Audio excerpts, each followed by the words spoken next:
Game 6 tonight here on the floor in Miami. LeBron James facing elimination once again. That was the most confident he looked until the fourth quarter.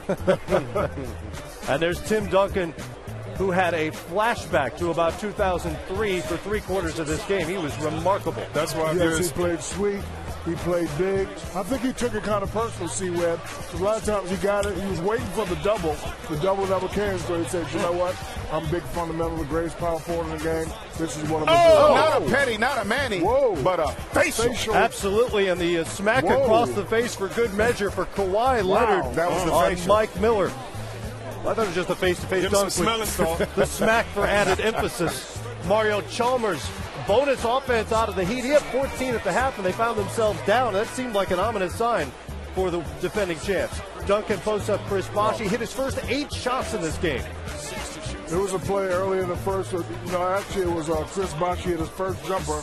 I seen the look on Tim Duncan's face. He came down, hit a shot at the glass. He was like, okay, here we go. But look at him, the young fundamental right there. Great pass by Diaw. Great finish by the big fundamental. 11 of 13 in the first half for 25 points at the break. Boris Diaw dives for the loose ball, finds Tony Parker and 1. Spurs up by 4. Tim Duncan put them in a position where they could have control going into this second half. And Kawhi Leonard, just another all-around solid performance here, just making play after play for the Spurs. The Heat turned it over 15 times in this game. Leonard taking advantage there. James off on the 3. They're going to continue to give him that shot. Luckily, late, before it's overtime, he hit, I think, 2 of them. But you see the big fundamental playing young. He putting up them C-Web numbers. 12 out of 15.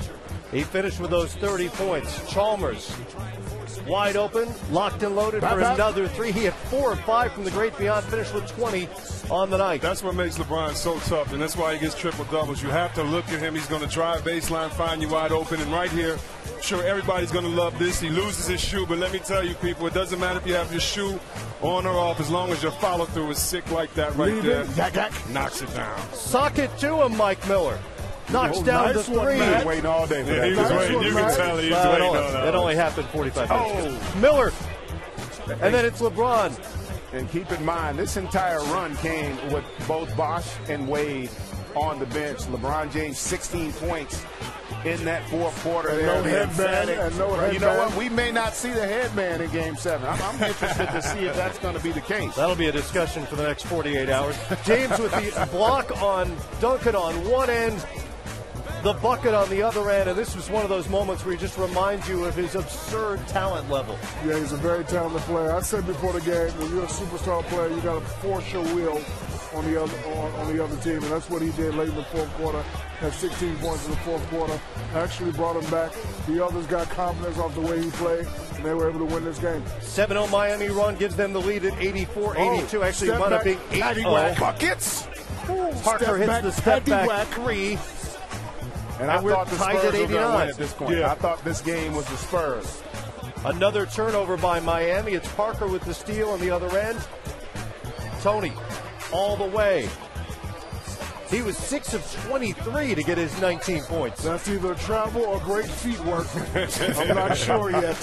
Spurs up 91-89 inside a minute. James inside loses it.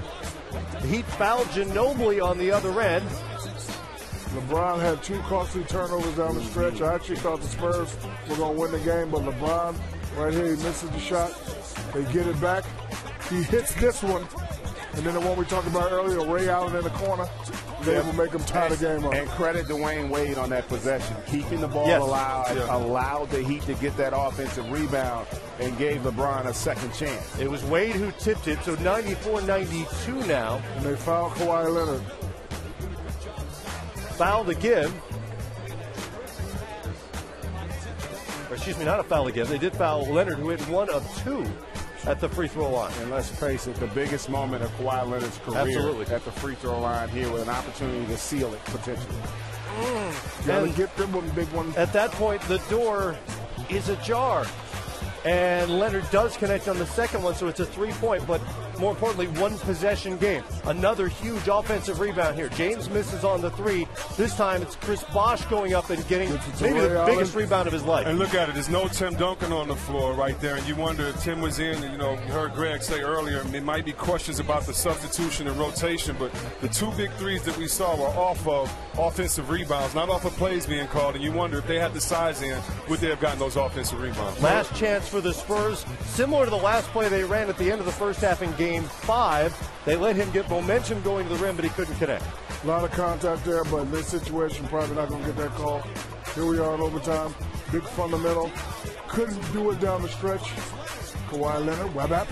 After the offensive board by Diaz, Spurs get out to a 99-97 lead.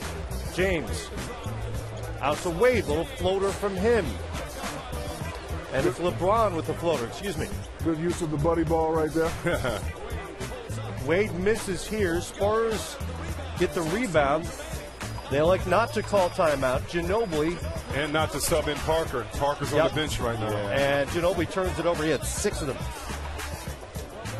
The star of Game 5 had a rough go of it in this one. 2 of 5 a lot of from the contact field. there, but probably not going to get it. Officially 8 turnovers to go with his 9 points. Last chance for the Spurs and a block by Bosh. Let's give Bosh credit. Offensively, hasn't had the kind of numbers, but keep in mind, with his responsibility having to deal with Tim Duncan in essence by himself, he came up big. Offensive rebounds, block shots down the stretch. He made the effort plays to help his team get to a 7th game.